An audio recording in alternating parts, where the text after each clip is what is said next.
Fiona McDonald Baylis here, and I have a tea with Fee special for you. I'm so inspired. I met this lady once in Australia. She came to a class of, I think it was Choice of Possibilities, and or was it the Global Bars? I can't remember, but I saw her, and she's quite petite, and yet she had this energy emanating from her of generosity and kindness. And I get so attracted to these beautiful beings in Access Consciousness. She's an Access Consciousness facilitator. She's kind of like the right-hand girl of Gary Douglas, I believe. I think she does quite a lot of stuff with him. And I'm going to introduce you now to her. It's my absolute honor and pleasure to invite you to meet Miss Diva Diaz. Hi, Diva. Hi, what an introduction. Wow, thank you. Oh, it's such a pleasure. Now, for those of you that don't know anything about Miss Diva Diaz, she has capacities and gifts that are now being sought after worldwide. So I'm just going to ask you, Diva, to dive straight in and tell us about everything that you know about the disability being phenomenal abilities. So roll with it, please. Sure. Wow, it's a huge topic. Where to begin? So when I started Access Consciousness, I discovered that there was this fun area of it called the X-Men. And so I started looking into everything that had to do with the X-Men, tools and processes and questions and information. And it just changed my life drastically and continues to do so every day. And if you guys have seen the X-Men movies or, read any of the Marvel comics, you may know what I'm talking about. Basically, X-Men are these people that have these amazing, like superpowers and abilities, but they always feel like they're wrong, or they're like the misfits of society, or they're, like the round pegs and the square holes kind of thing. And so the X-Men work really, it's affectionately called that because of those people, but it really addresses everything that we think is wrong with us in this reality and turns it on its head entirely and looks at it as a capacity, not just from positive thinking of like, okay, how do we make this into a capacity, but genuinely looking at things like OCD, ADD, autism, and so many more, and seeing what it is that's possible with those. So can I ask you, what inspired you initially to become so interested in creating a different possibility? Yeah. So I grew up in a household where labels of disability were actually quite normal.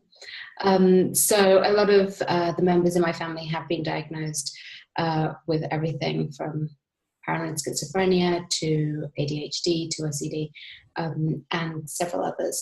So to me, that was actually just normal. Yes.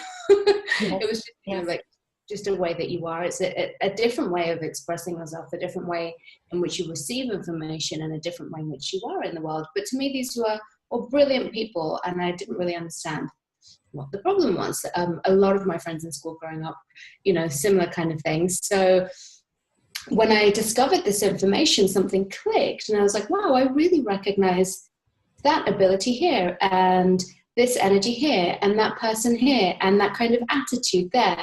So a lot of things started to fall into place that were suddenly being verbalized in a way that I hadn't heard before, which is one of the things that I most love. So yeah, and obviously, I really saw myself in the work hugely as well. And so it continues to just unravel and provide almost like the space for you to actually use everything that you're capable of to your advantage, rather than being at the effect of yourself. really. Right. And I was reading your website, which is xmenabilities.com. So if anybody's interested, they can go onto that. There's a plethora of information.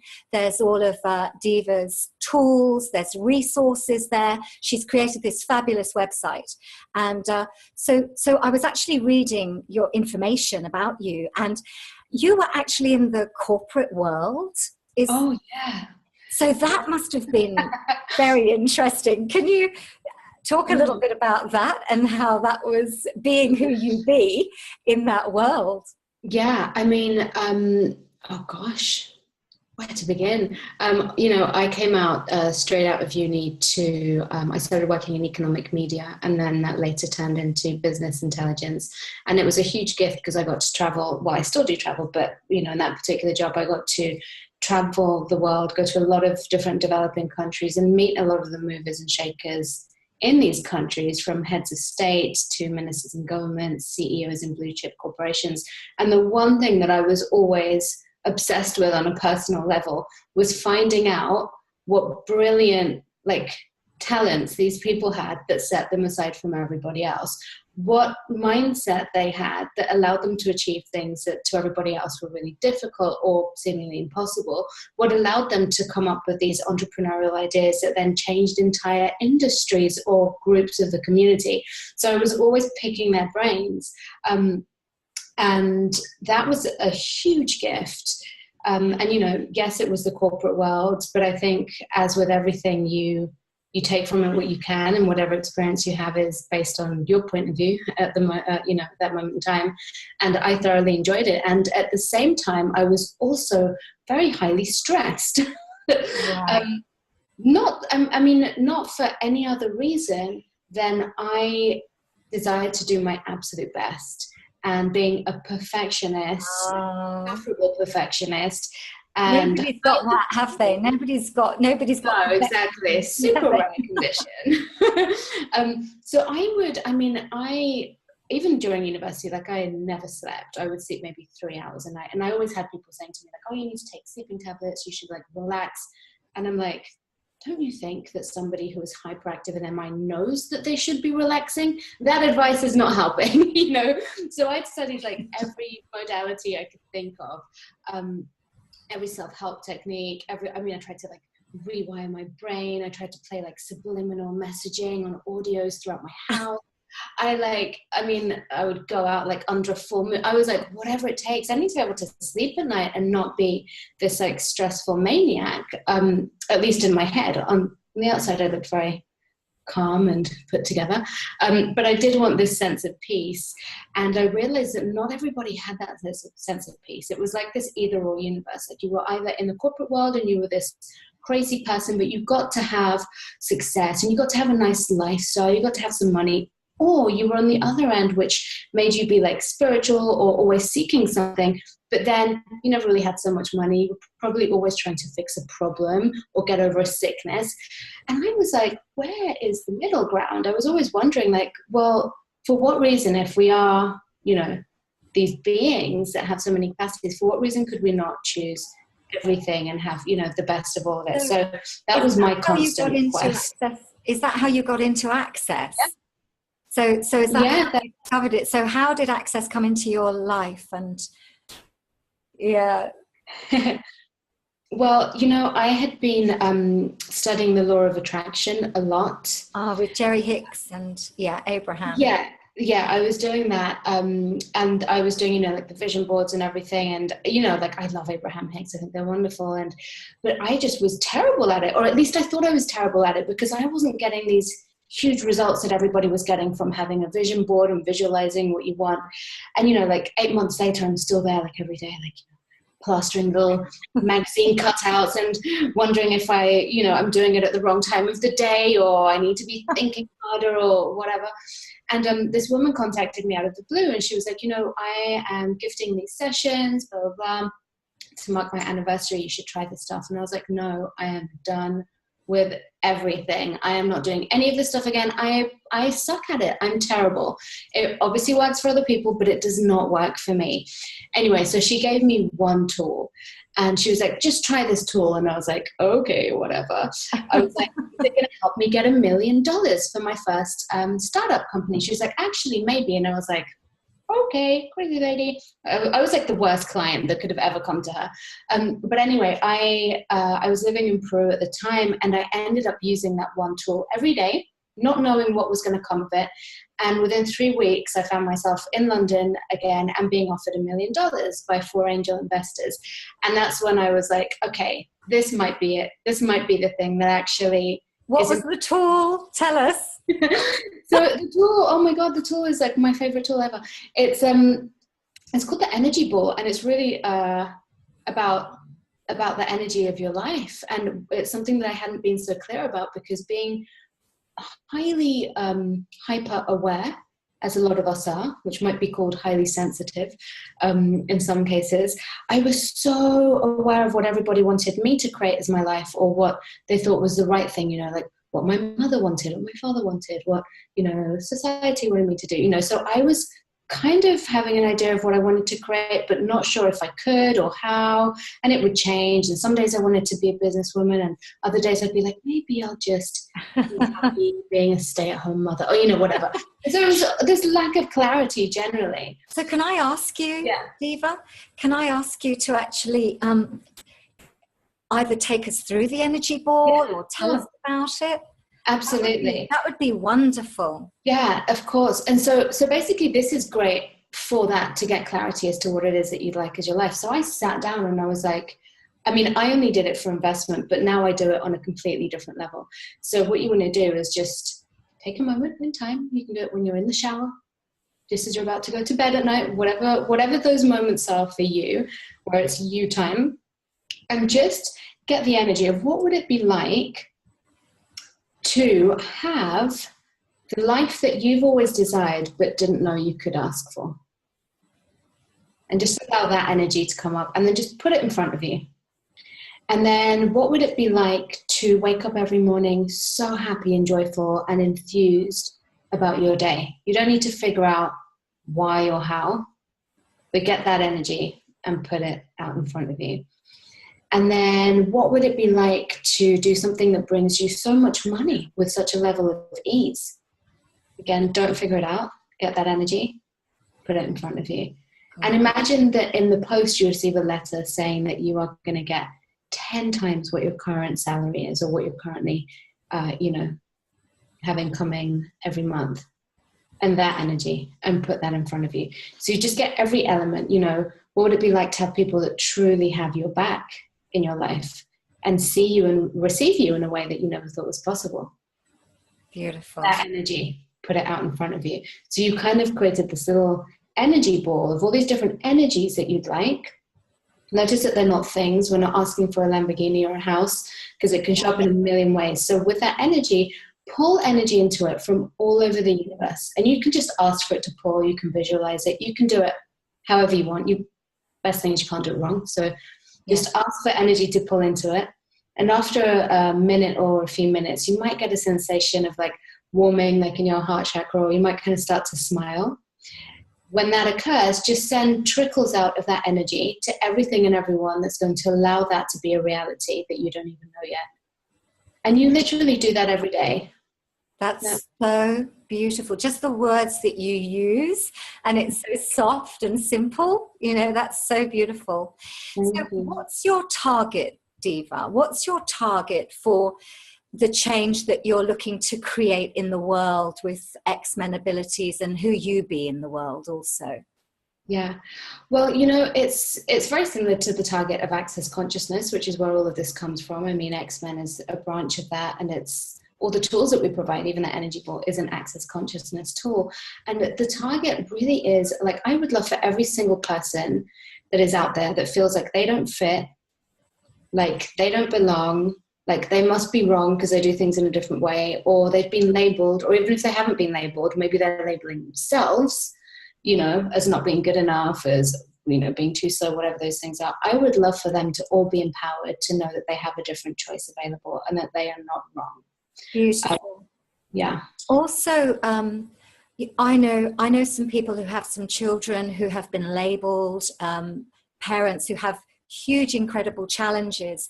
Can you give us some examples, for example, of changes that have been created using the tools, and what you've actually created? Because I know you've got some amazing, I know we don't go into the story in Access, and yet to actually create the changes, I know that you've got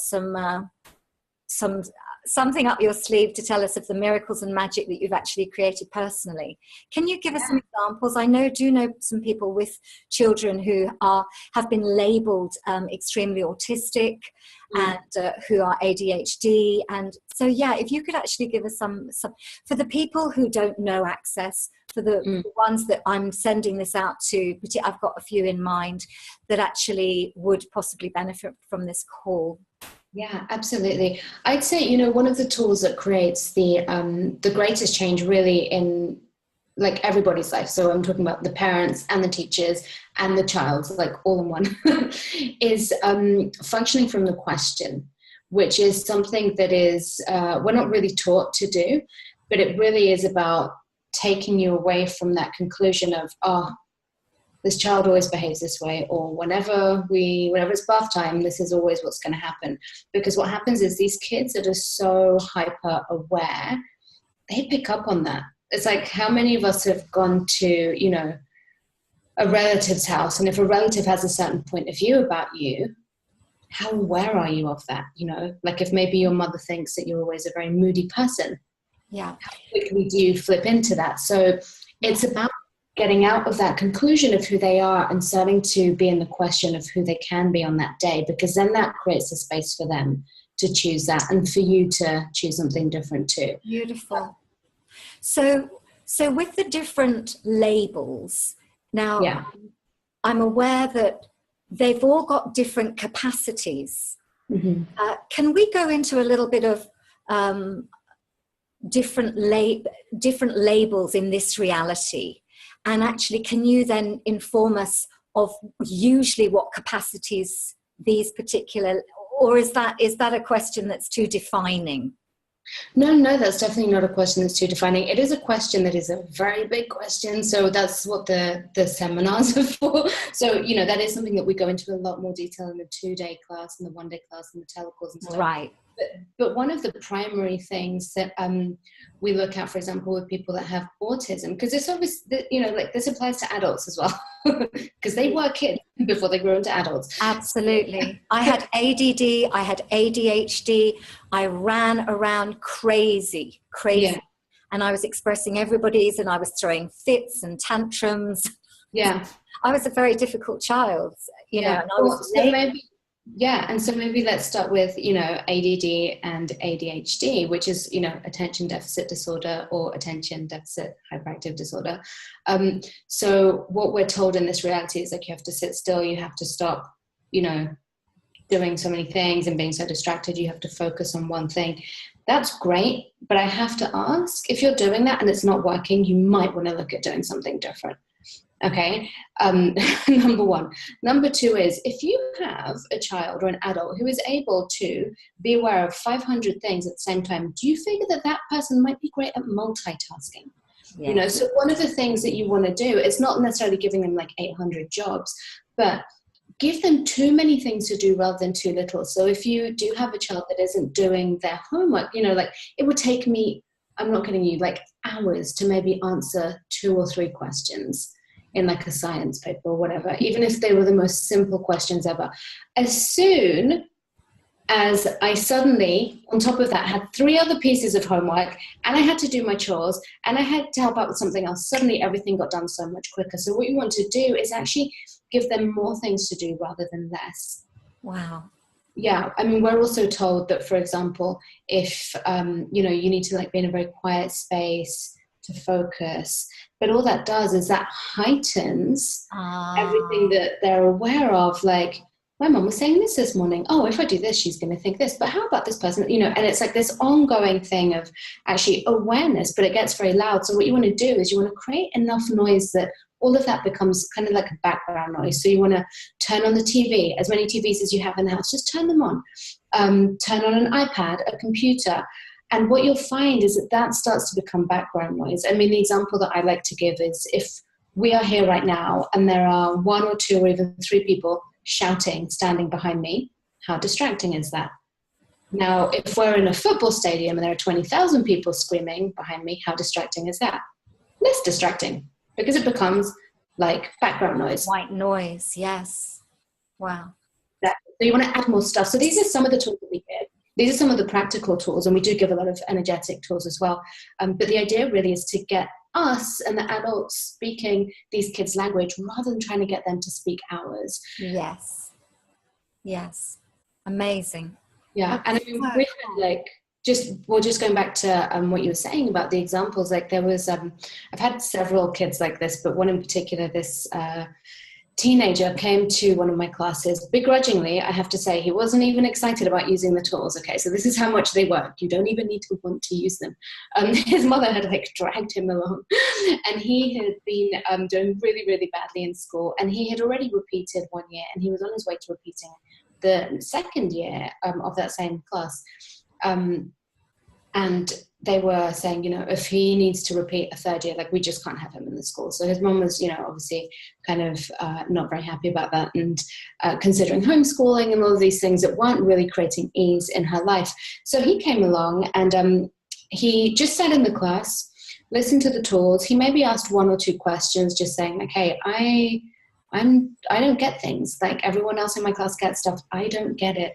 So what we did was I started to ask him questions so that he would access his awareness about the way that he functioned, about the way that he received information, about the way that he could deliver information, because to be honest, he was the only person that would ever know that.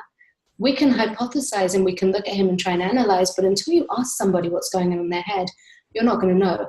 So with that awareness, he went away. And 1 year later, his mother comes up to me. We were at a seminar in Venice, and she was like, I just have to say thank you, because now he is not only at the top of his school, but he just won a prize in science of being the top of like the district.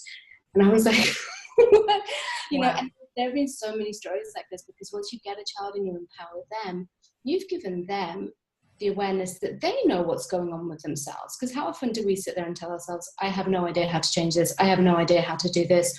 I don't know how I receive information. You will get it. I don't get it. So again, by changing that conclusion and turning it into a question, even for themselves, that's incredibly empowering. And that's something that I would love to see more in school. Wow. Wow.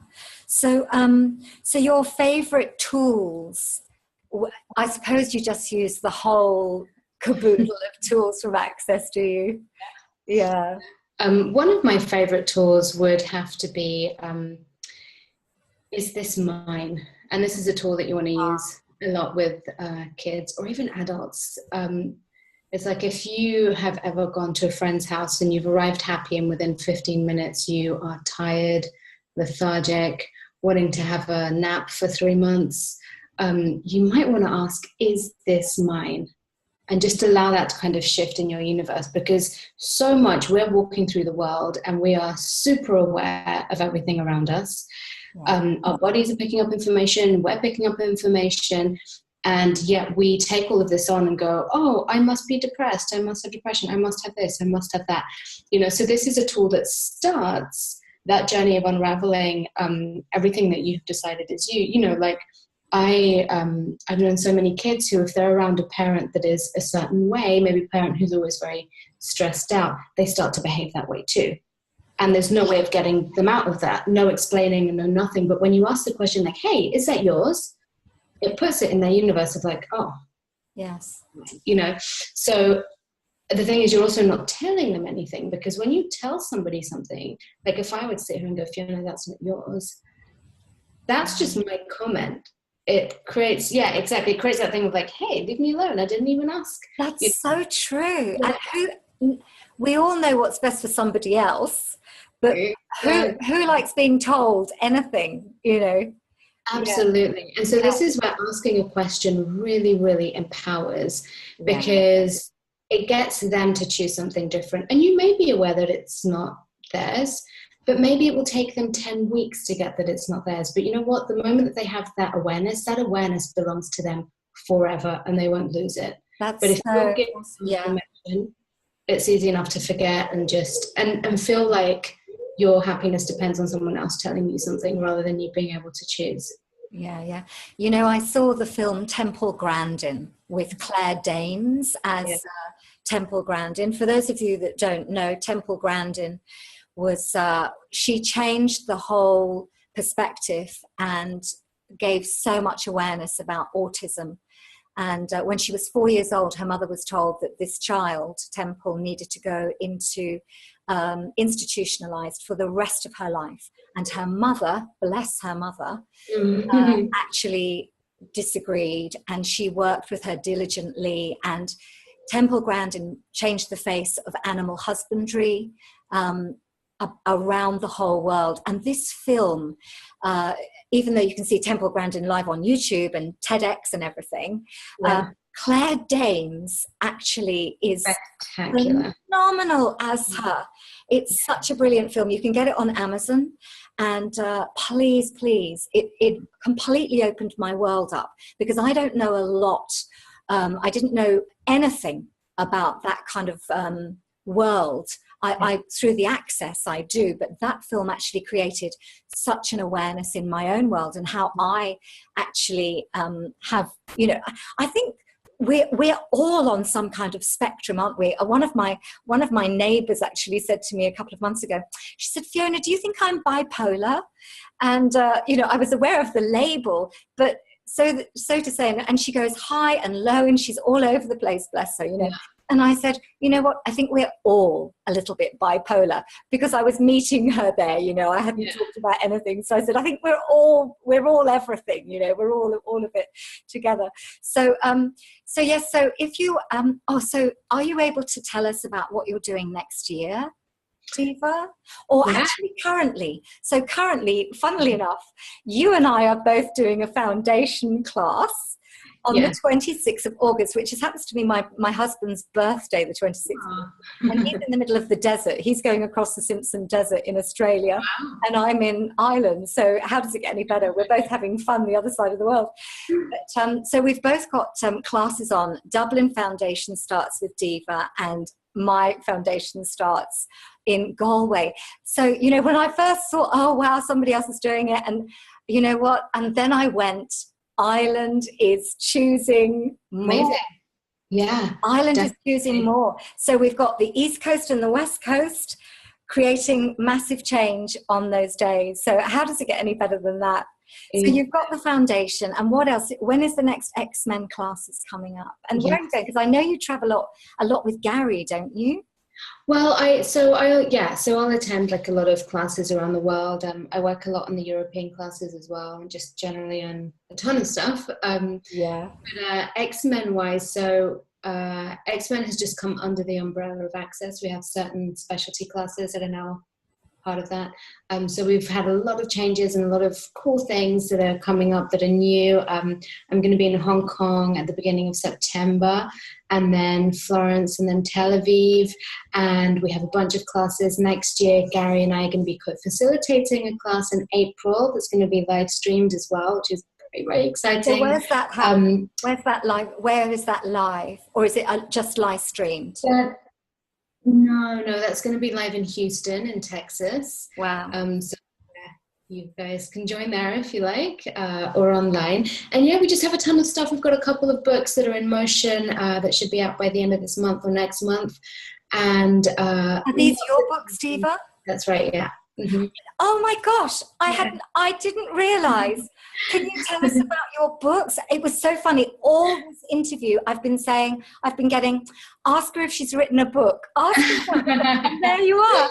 My goodness, Yeah. amazing. So this kind of tallies in with your book launch. So tell us about your books. Well, so the first one is, it's a kids illustrated book, and it's called The Adventures of Magia, and it's the first in the series. So that actually describes one of my favorite tools in there. And it's a really great way to get kids who are told that they're too sensitive or hypersensitive, to get them to realize that they're actually just picking up everyone else's. Congratulations. Thank you. That sounds phenomenal. How does it get any better than that? That's so cool. So, and what's the next one? So the next one is, it's so amazing. And not because I'm saying that I'm amazing, but because I interviewed. Well, you are amazing. Can you receive that, Diva? Can you receive that? You know, I love the fact, I'm just going to digress here.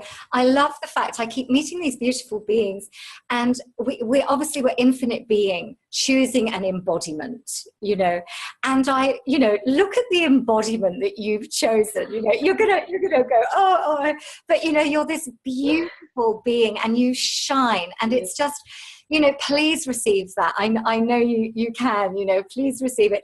But it's just so gorgeous, the embodiments that we have chosen this lifetime, you know, to actually be the invitation to a new reality, be that, you know. And it's funny, you know, years ago I was a little chickadee, you know, using all my sexuality. And as I've got older, you know, going into the sort of crowning the crone or whatever, and even that's a label, it's just been an interesting journey to change into that older, wiser woman, you know, that old wise woman. And yet it's funny, you know, it's the energy within us. Yeah. And it's actually, even though, you know, sure, we've got these beautiful, you know, the embodiments of what they are, it's the energy actually I've realized that actually are emanating that is the invitation. Oh, you know? And, but you're just so gorgeous. So anyway, tell us about your next book. But yeah, so the next book is so it's a series of interviews that I did with kids around the world, and they are just geniuses. They're so brilliant. And so in this book, like, I'm really asking them questions like, okay, if you know, if adults weren't in charge of the world and of governments, what would be different if kids were? Like, what would you do different? Like, what is it being a leader to you? And so they're bringing up things that have shown up in their lives, from all the way from bullying to difficult situations with adults, to how much people judge in this reality, to not really fitting into like a group of friends in school, and recognizing what could be different there and how much of that behavior is learned, rather than what we're actually born with. So the book is about this X-Men generation being the leaders for a greater and different future. And so it's basically a collection of those interviews, and obviously, you know, my input into that as well. Wow. So that, and what's that called? It doesn't have a full title yet. I've got about 5 different titles. So you're asking it, because everything's a separate entity, isn't it? So the book's yet to tell you what it's called. I'll know soon. I'll know in about 10 days when we have the final. Oh, that's amazing. That's so exciting. You know, thank you so much for coming on this Tea with V special. And if there was anything you'd like to leave everyone with who's going to watch this, who's going to listen to the audio, what is it you'd really like to say? I guess, you know, and I think this is a thing that's changed a lot for a lot of people, including myself, you know, even daily still. But what if truly everything that you've decided is a wrongness about you, or something that you're not good at, or, you know, whatever label you've given yourself? What if that is actually a massive capacity that you have for creation and for something entirely different that you just haven't accessed or you know, looked at in that way yet? And even just asking that question, like, what could that start to shift to get you out of the wrongness that so many of us live in? Actually, I'm going to ask you something that might be a little bit out there. What's your take on you know, everybody, it's so up in the media at the moment about injecting, you know, when you get injected when you're a child, and you know, everybody has to go for their jabs. What's your take on that, Diva?